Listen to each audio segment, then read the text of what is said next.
Welcome back to Brave Ideas, where we chat with the leaders in commercial real estate to answer all questions space as a service and help office real estate reposition to meet the evolving demand in the future of work. If you're an investor, fund manager, developer, landlord, operator, property manager, agent, or broker, hit that subscribe button. And if you prefer to watch or join the newsletter, head over to braveideas.media.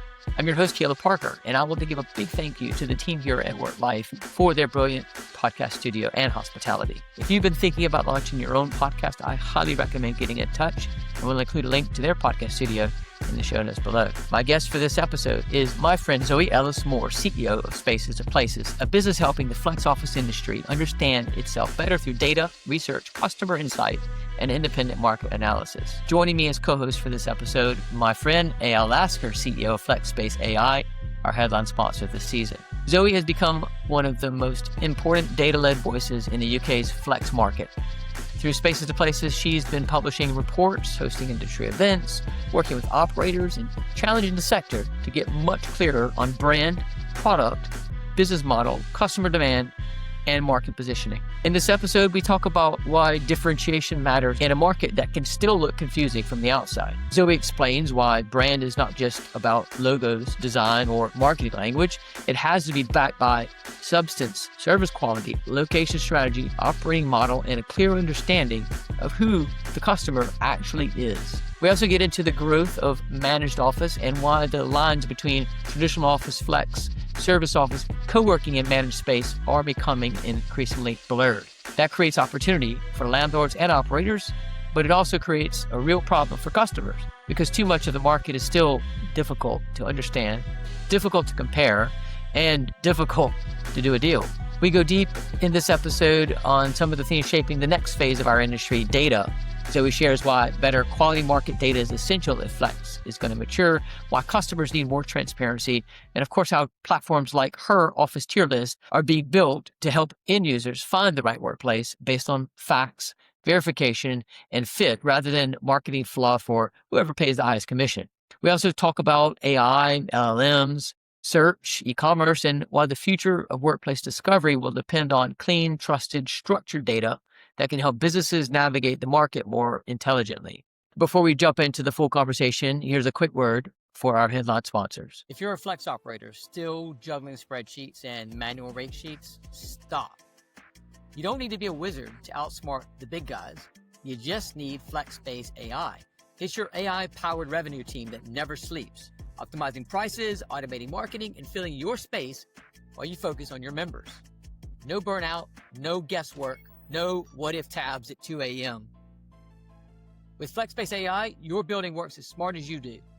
Now head over to flexspace.ai/brave and start growing your revenue today. Without further ado, let's head over to the podcast studio to jump into this episode with Zoe. Welcome back to Brave Ideas, Zoe. Thank you so much for inviting me again. Well, it's good to be here. Last year, we did this when we talked about brand. And certainly we'll touch on brand again today, but we have a lot to cover in this short amount of time. Eyal, well, welcome back as the co-host. Thank you very much. Great to be back. Great to be back here in London. You landed this morning. Crazy. Yeah, completely like red eye all the way. Well, that's dedication for you. Got to give a shout out to Work Life for this amazing podcast studio again and ready to get into this conversation. Zoe, Spaces to Places. You guys have been having events, publishing reports, diving all into the data of our industry here across the UK, and you're working with a lot of different operators as well. One of the reports that I dug into was around the brand differentiation across the industry. And why is publishing a report like that around brand differentiation so important for our industry? I suppose with brand differentiation, it's taking it away from the brand in some ways. We started with the first report, I think when we put on was the first report, the London Flex Brand Index, looking at all the providers, 60 in London with 4 or more locations. So we dived into that one first of all.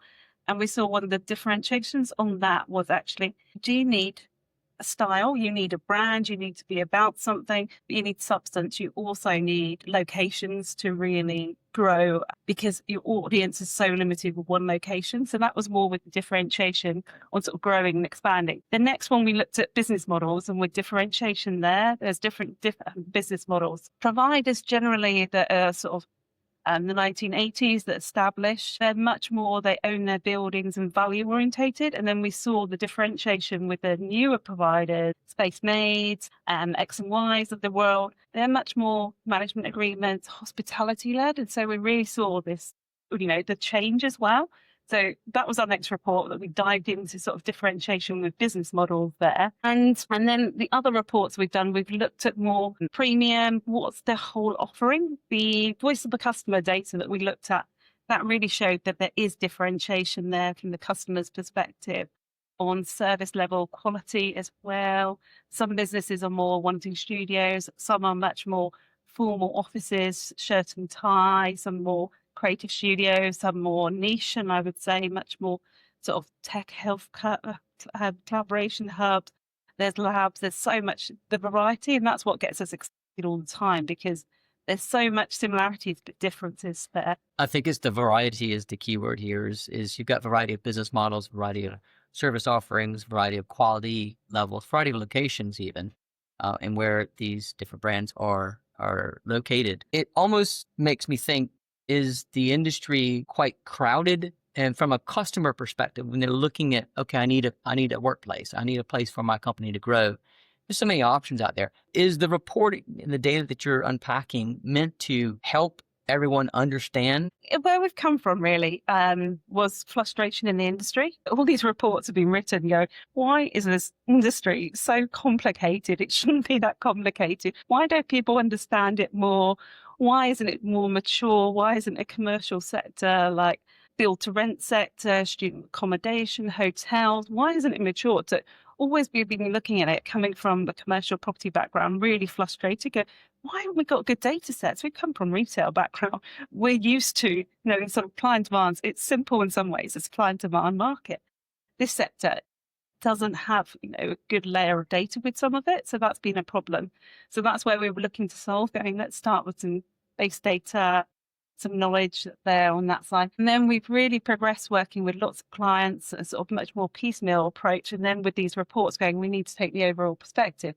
Where what's lacking and where we're looking, the last report we did with Voice of the Customer is now sort of firmographic data. Businesses are different. I think that's the one. We want to put them all sort of like saying every office is the same and we know what businesses want. I think we're always coming at a perspective because we've experienced offices, we know what office should be. And actually we have, I think, generally in the industry, haven't done enough research, genuine research on the end customer and what they want. Which is like fundamental to any business to understand your customer. Yeah, totally. And I think that's where we're starting to see sort of understanding the culture of businesses. What do they want from office? Is it more they want somewhere as a showroom, a HQ? Is it somewhere they just need to get their heads down and actually out of town business park, tip, ideal, that's what they want from their office. And so there's, what type of work are they doing? We're seeing much more businesses like live selling on TikTok, wanting different spaces from, we want to generalize it and say professional services. There's so many different types. So we need to get good persona data. And some of the leading providers now are looking at much more nuanced on different types of businesses and needs. And I think that's the one where we're guilty of really finding that we've just done too much a broad brush approach, to be quite honest. So I want to maybe back up just briefly for a second. So Spaces to Places, you're supporting these different operators, helping them understand who their customer is, how to position themselves. But on the back of doing that research, you're producing all these reports across the industry data, and you've opened that data up to everyone. So they can then double down on their own brand and differentiate, because if they differentiate, it's going to help your customers differentiate and your clients differentiate for their customers. I suppose the other one is understanding the perspective we're coming from is physical places are so important in this world, and we've got the whole virtual world there. We do need to support and educate and help people to access brilliant places. We do see a huge difference between a space empty, soulless, and a place with people, purpose, and meaning, and the difference there between a space and a place. So we're always coming at it there going, we need to give this option.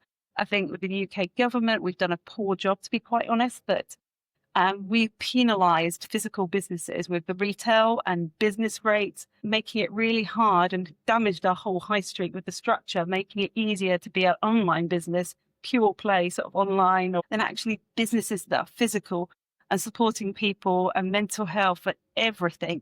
So that's always where we're coming from as well, going, we need to really, as an industry, and make it accessible, these wonderful, amazing, different. I think that's the one that you'll find a workspace that suits your business and your tribe. You know, you might go somewhere it doesn't fit you, but there is others. And I think that's where we need to go. This industry is much more than some of the leading brands that are synonymous. There's, you know, the rich variety of 60 different brands with 4 locations in London. Let's celebrate diversity of great workspace options. So how big is the market? So it depends on how you slice it up. And that's always the one where we go back to each of the reports. So 4 reports, going back to methodology on why we cut it up in different ways. The hardest thing in this market is so fragmented. There's a huge long tail. There's lots of providers with 1 to 3 locations. So I think that's the interesting one. Generally, that everybody's coming back to sort of the calculation, comparing it to the wider office stock in London. So generally, the measures that everybody's quoting is from 9 to sort of 14% at the moment of the whole of the office market that's flex.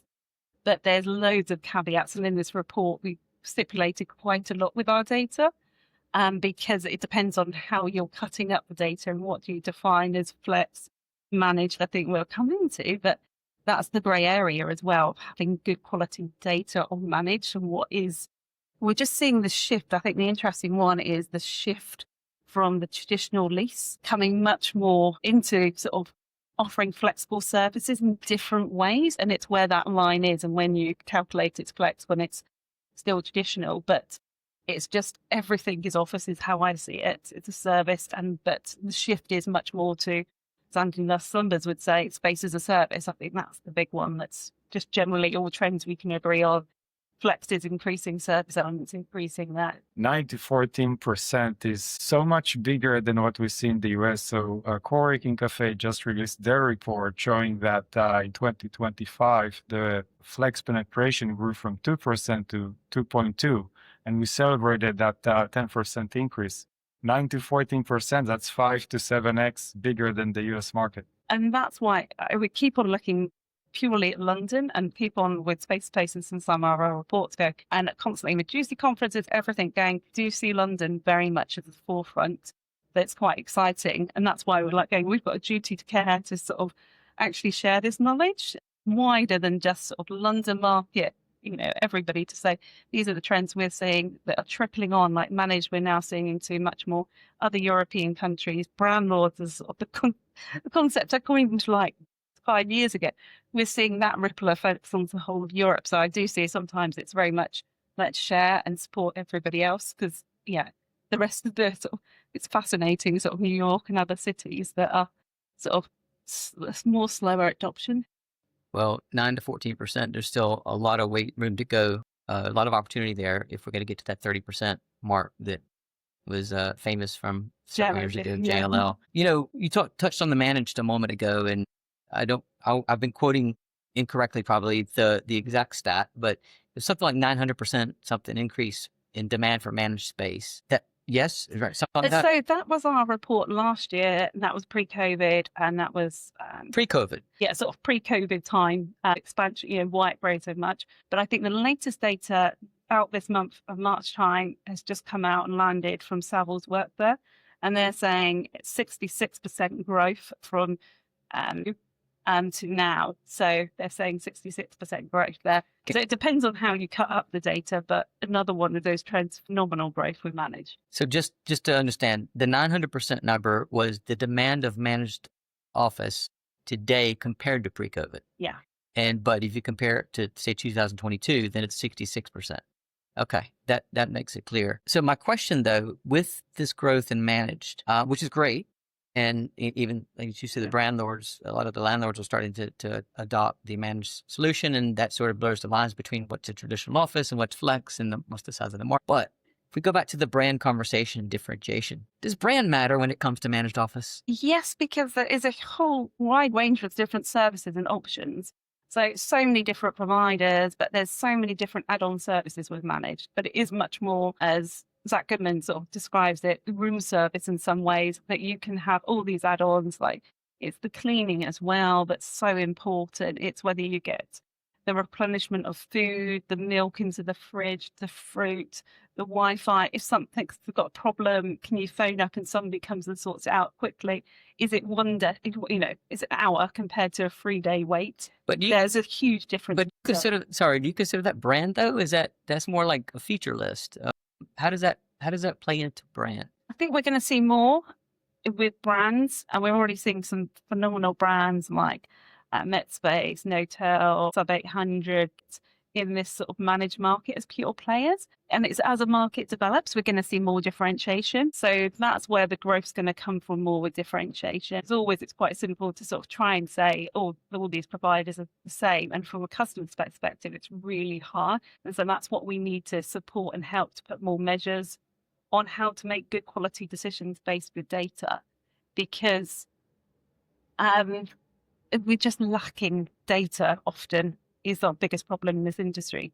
Keeps on coming back to. So the more transparent we can be, the more we can help customers make the right decision, great value for money as well. And now we're seeing just huge growth in managed, because some of it is coming from sort of supply side, from a traditional lease. Businesses not wanting a traditional lease, but wanting more service element there. Also, we're seeing businesses that have always been sort of flex native growing up and stuff like that.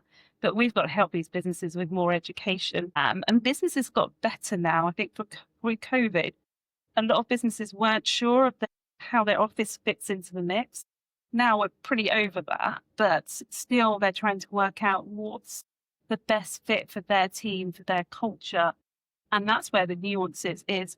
With brand, it's like, where do you want to be located as well? I would say it's more than just at the four wall. There's much more that placemaking element of where you're locating as a business and that connection with the brand, with the building. You touched on culture, and that's, I think, one of the key aspects of like when a company goes into a managed office or service office.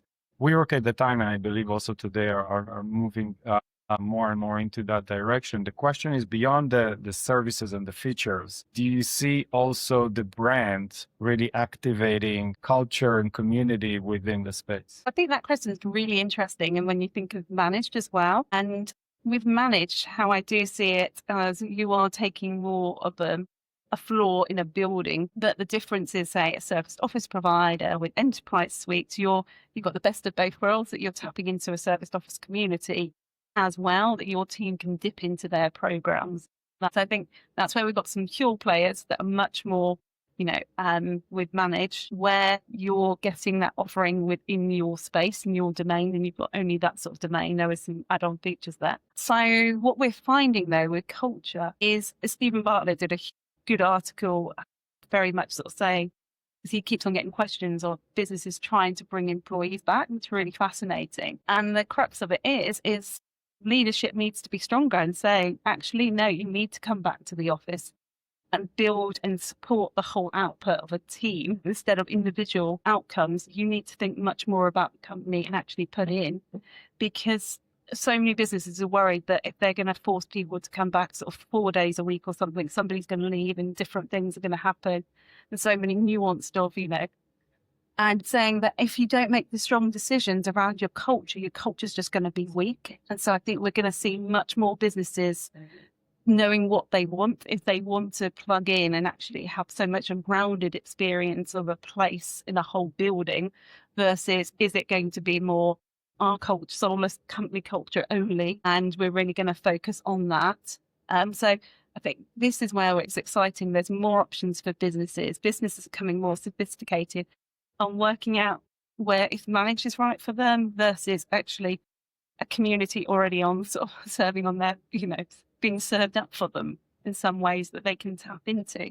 So yeah, it's exciting times because businesses are now, I think, so much stronger on what they need to be offering for their culture. This is what I'm curious about, because if I'm a landlord and I'm thinking I need to solve for the managed solution in my building, I'm in an area of London where I'm not getting single floor tenants. I need to chop up the floors to offer smaller footprints for SMEs. I'm going to offer it on flexible terms, maybe 3 years, fully furnished, spec suite, so to speak. But if I'm not partnering with a co-working brand, then how do I bring in How do I program out the ability for a community to develop there? Or am I going to just go ahead and partner with a co-working brand to bring that in?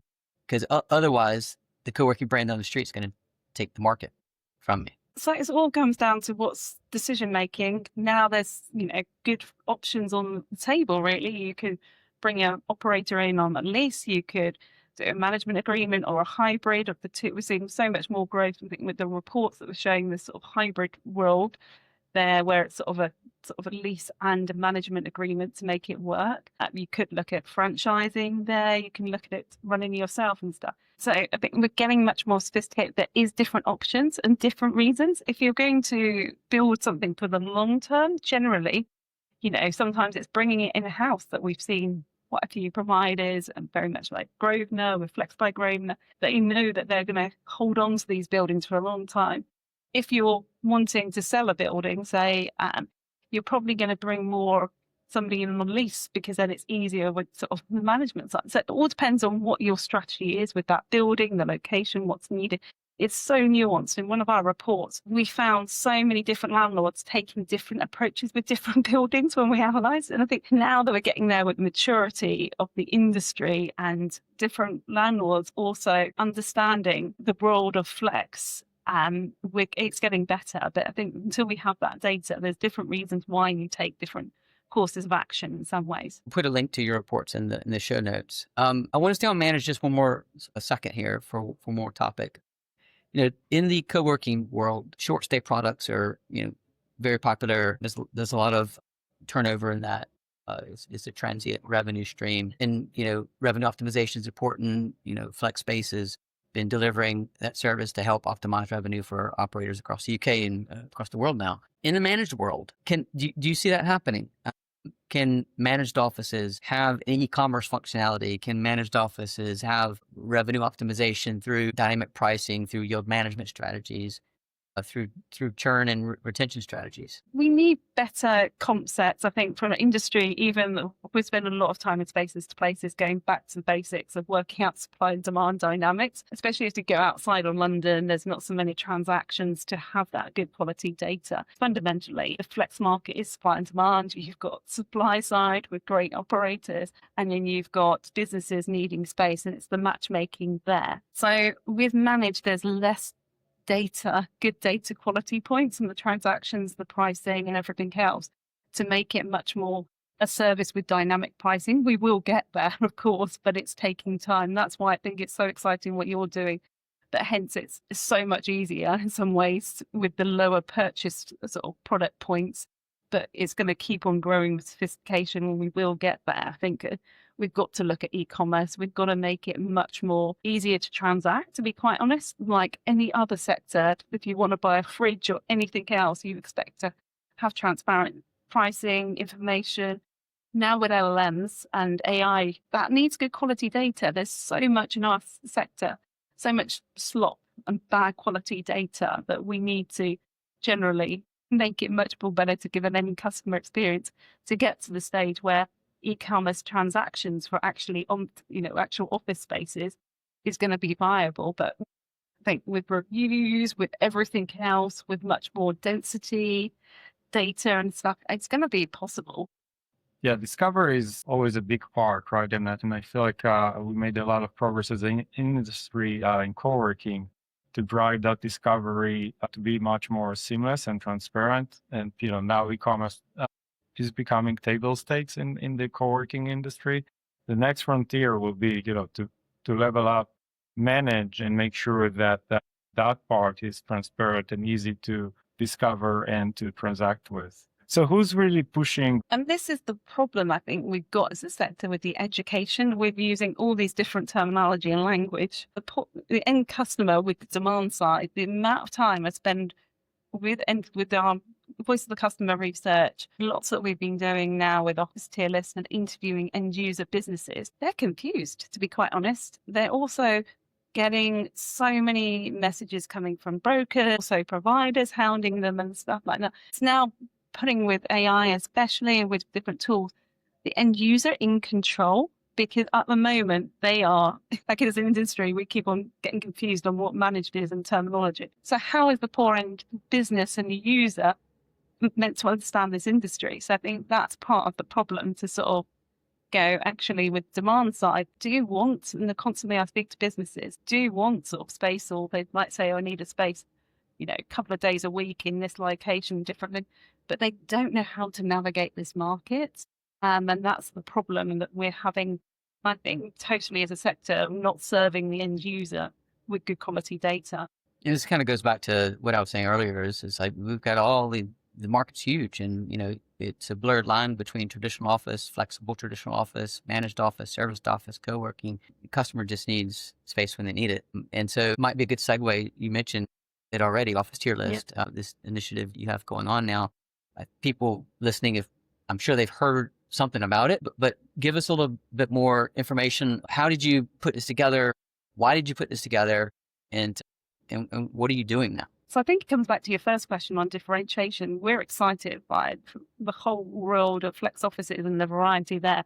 We're constantly getting questions, different businesses asking us, well, what provider would be right for us? What location should we look at? We're constantly having so many questions and discussions like that. And it was really revolved around that need. Plus, suddenly we spoke to providers going, they wanted to show what quality space they've got, have independent verification to go, look, we're providing this great service. We want to shout. We don't want it always. We're seeing so much sort of self-certification, saying we're marvelous, we're prime, that's what the customer needs. It's independent sort of quality information. So in some ways, Office Tier List is about being that which guide businesses. It's also sort of that Airbnb to see the full market. So we spoke to quite a few providers, and before we even built Office Tier List, they were saying, yeah, we're signed up. We need to do something. We all need to have a way of helping with differentiation. Lots of people have talked about star rating systems and other ways to navigate. But we looked at going, let's just put the market out and make it more simpler to be able to work out what's right for you, who's available, and show that. So it was very much transparency, opening up the market to make it more ethical as well, to go, it shouldn't be about who's paying you the highest commission or anything on different desk rates. It's more about, let's just show the world how great the sector is. So I understand you mentioned commission. There is no commission structure here. So you're not a broker. You're listed, you mentioned Airbnb. So I went to the broker mindset right there. But you mentioned Airbnb because you're showing all the options in the market from a user experience perspective. But it's not about them, going and booking or inquiring through a third party. You're putting, and maybe you mentioned Airbnb because it puts them directly in touch with the actual operator. Yep. So it's flipping totally. The property industry wasn't built for end businesses. It's built for the industry. We're flipping it on the head, doing like what Monzo's done, what Starling's done, is building it for the end user and what their needs are. So at the moment, it's that informational search that they need on that side. And so that's where we're like going, give them good quality information, verifying providers, saying we've actually been around, seen the buildings, they are who they say they are. We're seeing so much fake data, fake images, everything, in this sector. So we're just like going, let's just be honest and transparent. This is the market, this is the provider, this is what they offer. They have 5 meeting rooms, they have this, but, being very much factual led, not so much marketing fluff, but that's the point there. Because, and going back to that Airbnb, or it's like a Tinder, it's a two-sided marketplace. It's matching supply with demand. We keep on going back to. That's what it's about. It's more going, you can be able to find the right office for you. But I get the differentiation between Office Tier Lists and a broker in terms of the business model. No commissions. It's a annual fee to get registered and get the inspection done and da-da-da. But from a showing the market and matching supply and demand, what is different between a traditional office broker, online office broker, and Office Tier List in terms of the listings and seeing what they see? Why it's called Office Tier List, it's for the end user, a business, to decide their tier list on who they want to view. So it's putting in the end of business and user back in control. So that's the difference there. With the other models and brokerages, still has a place, but we're more feeding the LLMs of this world and AI and GEO with good quality foundational data to help, because that's what we want to ensure, that somebody searching for offices are getting that full view of the market. So it's very much going back to keep on saying the words of the independence was crucial. Quite a few providers said to us, the key one is somebody needs to solve this. Space to Places, you're the one because of that independence, that you haven't got that bias with any provider, that you're opening up the market. So that was what was crucial for us from the research we conducted. So if I'm a user, I go on and I want to do a search. I'm searching for, typically when I'm searching online, I'm searching for location, number of people, start date. Maybe I have a few other more parameters in there in my search string. How are you surfacing up to that customer the vibe, the community, the quality, as it, compared to a 5-star versus a 4-star versus a 3-star type property? At the moment, it is very much top level informational search is where we're focused on, because literally just launched last week and put it live. We're like going actually classic one of basically having people saying they're paying before we've even built it. So quickly just building it, getting to market and developing at huge speed.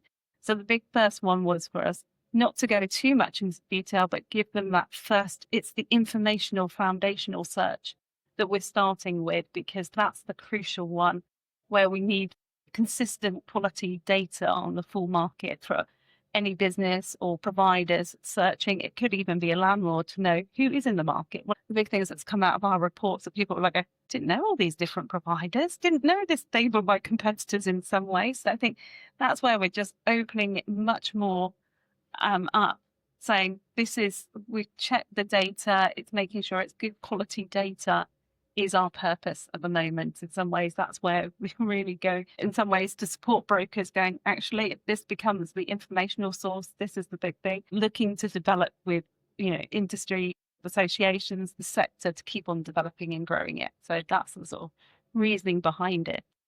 You mentioned LLM and AI. So is your vision, and to your point, Caleb, is that the user or the 3, 2, 1? So you mentioned LLM and AI. And so is your vision is that the experience will start, or the search will start directly from the models? So if I am, I'm looking for an office, I go to my favorite LLM model, whether it's that OpenAI, Claude, Gemini, and I start the discovery work there, and then the office tier list is optimized to be crawled and searched by the LLM models? Yes, that's basically where we're focused on. And a lot of that, we've got sort of implicit knowledge, brochures and different content out, but now we're trying to build office tier lists with much more that taskable knowledge of what people know in the industry to help go to the next level. So it is very much, we're seeing with Google, what's changing there. Google search has gone down quite significantly, because the number of searches people are doing less, because they're doing the less follow-up inquiry. So it's serving that informational search. Especially we've got quite a lot that we're seeing where people are typing all their postcodes of their staff members into an LLM and go, where's the best office location for us? Which are the best providers? It's that data searches that we're seeing where actually a great bank and source of data like office tier list is going to serve up very much good quality information and be trusted by the LLMs and provide them something that they can rely. It's the reliability in this market. So that's where we're really looking at that angle, to be quite honest, in some ways, thinking future and looking at what's happening even with, the stock market, with sort of the big brokerage firms, that you need to have both good data, but also how you interpret it and use it. So if you're successful, There's no if. When you are successful, will brokers still have an existence in the market? Yeah, because anybody that provides good service, if, we can support them with great data as well, that's the fundamentals. And looking at is now just done quite a lot of insights into what's happened. So recently, like 12 billion just wiped off the stock market recently of the big property companies. And what was happening there, all successful property companies, but now even the investors are factoring in much more AI. It's changing. And what's changing now, the sort of broker of the future is going to have good quality data backed up with their knowledge and experience as well. So that's where sort of the success factors is that you need to have that good, reliable source of data as well. So that's where we're feeding in on that side. Over time, the data that you're curating and enriching on your platform will get better and better. And that'll help the LLMs, but it'll also help the other service providers like brokers around the world support their clients. And ultimately, the vision is to be able to serve up the community, the vibe, so people can find the right location. It's going to match their brand as a company and the location their employees is going to create a strong culture within their workplace. Yeah, because it's about looking at, say, picture an office. Which office do you like best? Which select? This is where differentiation factor. We see so much variety. From we've got, Flex by Grosvenor on the platform, amazing spaces, international, you go around their offices, it's global clientele there, to ethical property, really purpose-driven businesses doing phenomenal. And so you can then find those right tribes to, we've got unit management on our platform as well, and they're much more studio space as well. They've got portrait, royal portrait artists in their sort of workspace, TikTok live selling. So we're just helping going, how do you navigate this market as a business?